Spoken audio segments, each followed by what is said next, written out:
Kami CKB Angkatan 7 bergerak, menggerakkan. Assalamualaikum warahmatullahi wabarakatuh. Salam dan bahagia. Video kali ini adalah ruang kolaborasi modul 1.3 visi guru penggerak. Pernyataan prakarsa perubahan. Anggota kelompok terdiri dari saya, Waode Nur Suciati Muslim dari SMP Negeri 3 Bau-Bau.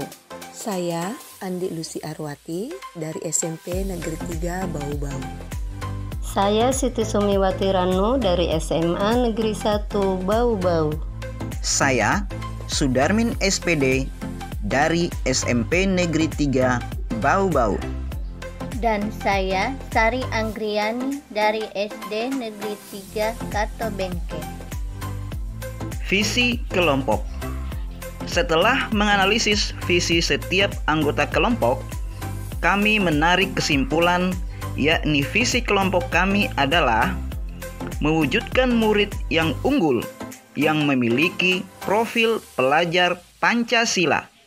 Untuk mewujudkan visi, kami menggunakan pendekatan manajemen perubahan oleh David Copywriter, yakni pendekatan Inquiry Apresiatif atau IA melalui tahapan pada IA, yakni Bagja.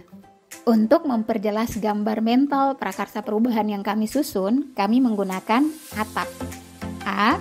Awal atau aset, yakni tersedianya sarana dan prasarana sekolah yang memadai. Murid mempunyai kemampuan untuk mengakses sumber-sumber belajar secara online. T. Tantangan. Pembelajaran masih berpusat pada guru, sehingga tidak ada peningkatan dalam nilai mandiri, gotong royong, dan kreativitas murid. A. Aksi.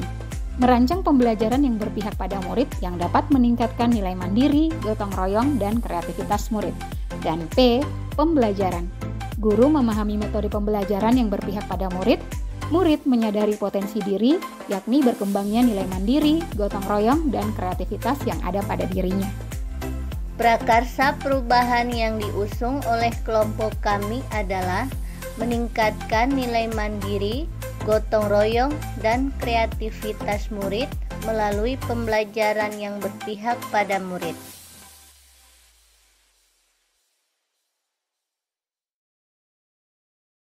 Buat pertanyaan utama.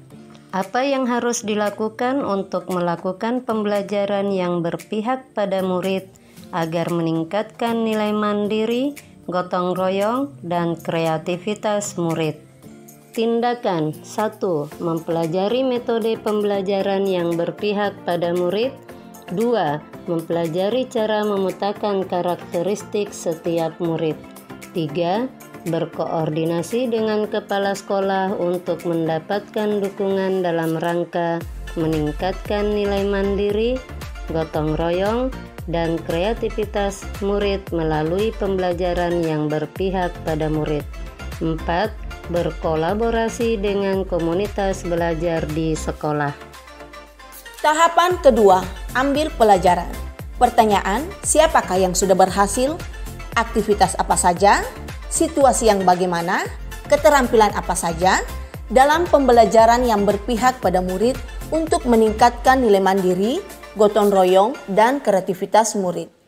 Tindakan, mencari contoh nyata pembelajaran yang berpihak pada murid untuk meningkatkan nilai mandiri, gotong royong, dan kreativitas murid. Mewawancarai atau survei pengalaman kepala sekolah, pengawas sekolah, guru, orang tua, dan murid.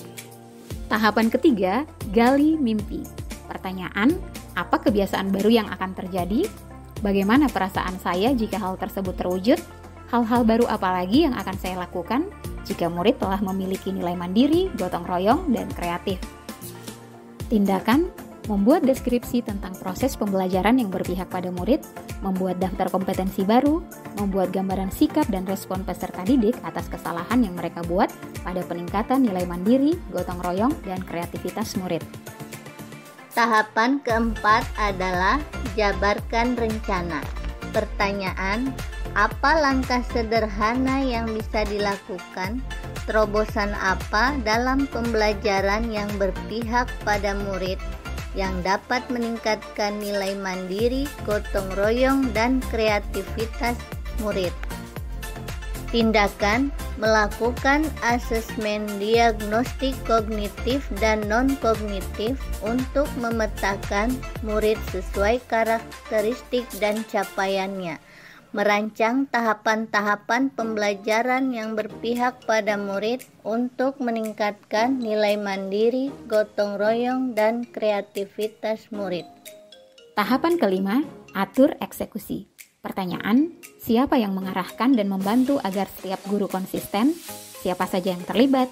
Bagaimana cara mengukur ketercapaian, peningkatan nilai mandiri, gotong royong, dan kreativitas murid melalui pembelajaran yang berpihak pada murid? Tindakan: membentuk tim kepala sekolah dan guru, membagi tugas dan peran, berkoordinasi dengan pengawas sekolah untuk mengobservasi kelas, berkolaborasi dengan orang tua murid untuk memantau pembelajaran anak di rumah, membuat instrumen dan rubrik penilaian.